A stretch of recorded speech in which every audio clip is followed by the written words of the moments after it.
This is Andy Purewal for Boxing Social in association with Betfred, and I'm delighted to be joined by Joet Gonzalez over Zoom. Joet, how are you doing? I'm doing good. Thank you for having me. No, appreciate your time, mate. Appreciate you giving up some time. Obviously, some strange times over the past 5 or 6 months in the middle of a pandemic. How have you kind of found life? I mean, I just gotta adapt. I mean, it's a little difficult at first, but I guess this is the new normal right now, and everything's been going good. I mean, training camp's been going great. I've been, staying positive about it, not letting it affect me, and we're here right now. What have you been able to, well, what was you able to do training wise in the midst of kind of the peak of the pandemic, certainly a few months back? I mean, we were just isolated for a little bit from everyone. Boxing, everybody had to have a mask on, be kind of distant from each other, staying home most of the time. And then the sparring, just sparring, it's been tough because some people are still not taking it seriously.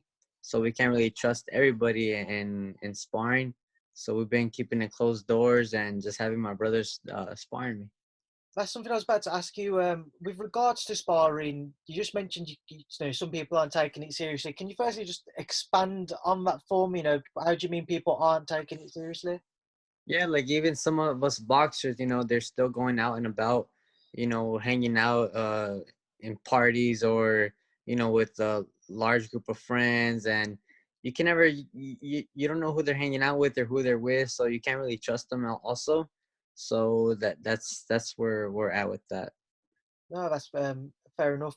Sparring wise, how have you found obviously sticking to your brothers for sparring? Yeah, my brothers, they're bigger than me. They're a little heavier than me, so they bring that power that Marriaga has, and they've been mimicking his style really good.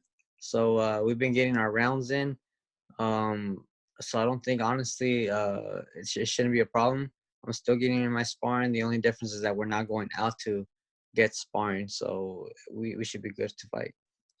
Let's obviously talk about the bout with Miguel Marriaga. Talk to me about Miguel and what are you expecting from him, Joet? Miguel Marriaga is a tough guy, tough fighter. He's been in there with champions as well. He's been in 3 world title fights against top guys, like Nicholas Walters, Lomachenko, Oscar Valdez, and he always comes to fight. He always comes to fight. He gave all those guys some good work. All his losses are by decision. So I mean, I expect a tough fight. A guy that's gonna leave it all in the ring and give a great show to the fans. What should we expect from yourself? Obviously, different circumstances, having to box behind closed doors, however many months without really being able to get to train properly up until the fight was announced and you've been able to go into camp. Do you think we'll see any ring rust, or if not, what should we expect to see from yourself? No, I think ring rust shouldn't be a problem because I was ready. Back in March, I had a fight. I got canceled the week before. Um, I should be good. I did all the training in the gym. I'm well prepared. I'm coming to fight. I'm coming to win, and people should expect a great fight from me. A win for yourself come next weekend. Where does it leave you in kind of the featherweight division? Where does your career go on the back of it? With the win next week, I mean, it puts me back in a position I want to be.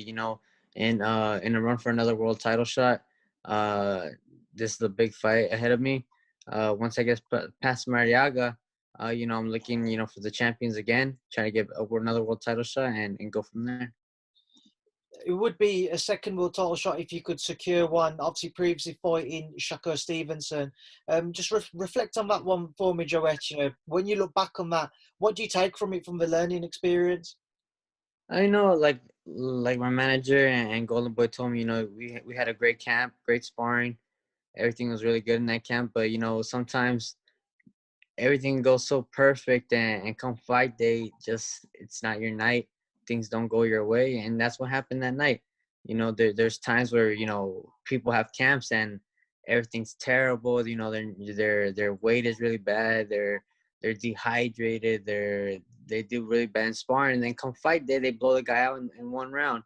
It's boxing. It is what it is. We got to learn from it and just move forward. What do you make of about between Josh Warrington-Can? That was previously kind of agreed before lockdown. What do you make of it if that one does go ahead now? Well, it's a good fight. I mean, they're both action fighters. They both come to fight. They both throw a lot of punches. You know, I think it'll be a great fight. But to me personally, I think Sukan's should come out on top in that fight. Moving forwards, obviously, just come back to yourself. How do you kind of see, so say if next weekend goes to plan and you're successful, how you see the remainder of the year playing out for yourself? Well, I'm hoping to get one more fight after this fight, hopefully in December. I know it's gonna be really tough, but if not, hopefully be back early next year as soon as possible, and maybe 1 or 2 fights and get in there for another world title. Joet, we will leave up there now, and I will leave you to enjoy the rest of your day. I appreciate you giving up some time today, and look after yourself. Thank you for speaking to Boxing Social. Thank you for having me. Appreciate it.